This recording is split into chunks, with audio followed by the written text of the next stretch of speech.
మన దేశంలో తుగ్లక్లు ఎన్నో దేవాలయాలను ధ్వంసం చేసి మన ప్రాచీన జ్ఞాన సంపద అయినటువంటి ఎన్నో వేల తాళపత్ర గ్రంథాలను బూడిద చేసి ఆ దేవాలయాల యొక్క సంపదను దోచుకున్నారు.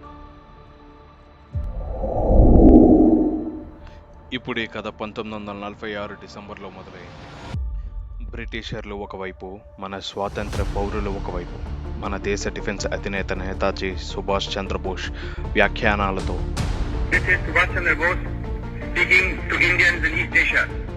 మన దేశ పౌరులు స్వాతంత్ర్యం కోసం ఎగసిపడే నిప్పు రవ్వలలాగా యుద్ధంలో పాల్గొంటున్నారు.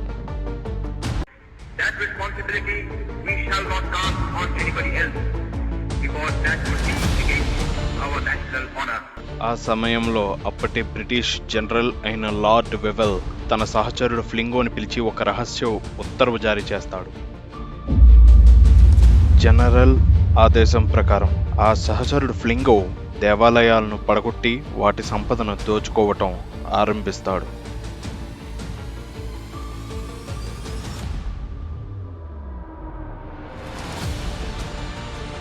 దేశమంతటా కొన్ని దేవాలయాలు, మరికొన్ని మసీదులను పడగొట్టారు.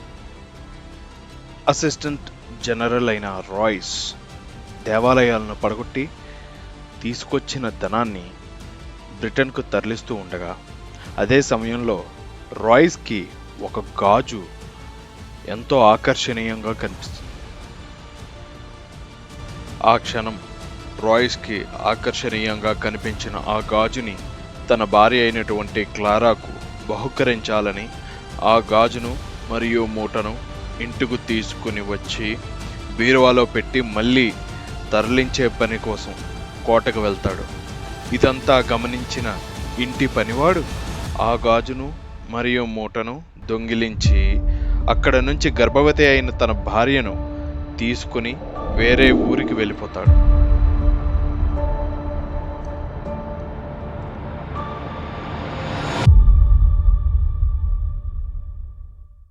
రెండు రోజుల తర్వాత ఆ గాజును అమ్మి డబ్బులు తెచ్చుకుందామని పనివాడు బయటకు వస్తాడు. బయట చాలా అల్లర్లు జరుగుతుంటాయి. అయినా ఒక బంగారం కొట్టుకు వెళ్ళి ఆ గాజును అమ్మడానికి చూడగా అది బంగారం కాదు అని బంగారం కొట్టువాడు డబ్బు ఇవ్వడానికి నిరాకరిస్తాడు.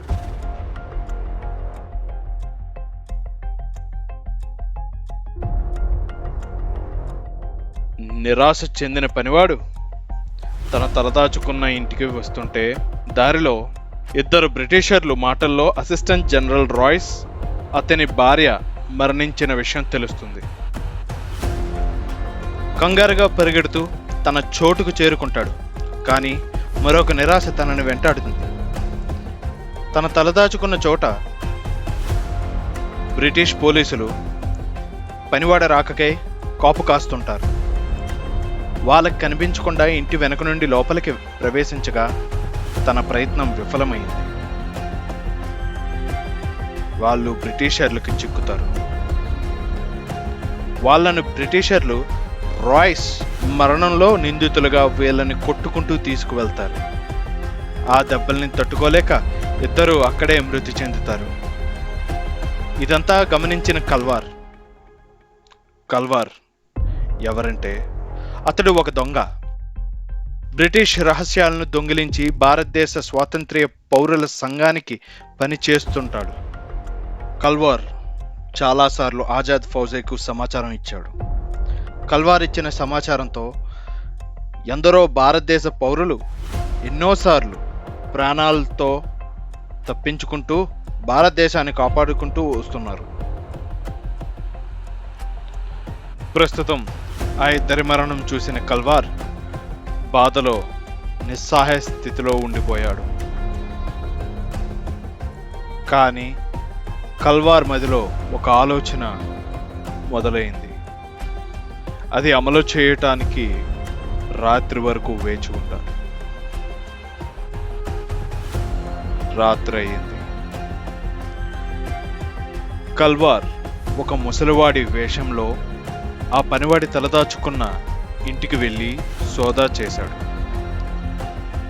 తనకు ఒక మూట కనిపించింది. ఆ మూటను తీసుకొని బయటకు వచ్చేస్తాడు. ఆ మూటను పట్టుకొని కల్వార్ ఒక గుడిలో ప్రవేశిస్తాడు.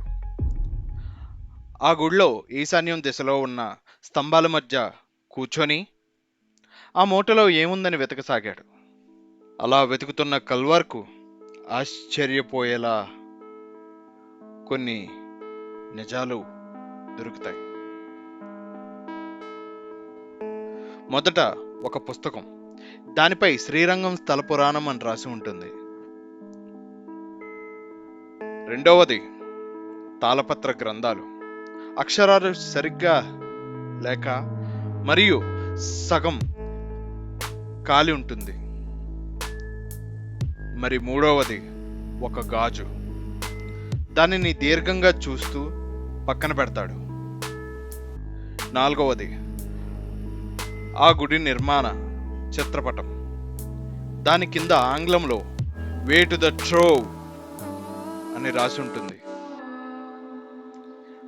అది చూసిన కల్వార్కు మధ్యలో చాలా సందేహాలు తలెత్తుతాయి.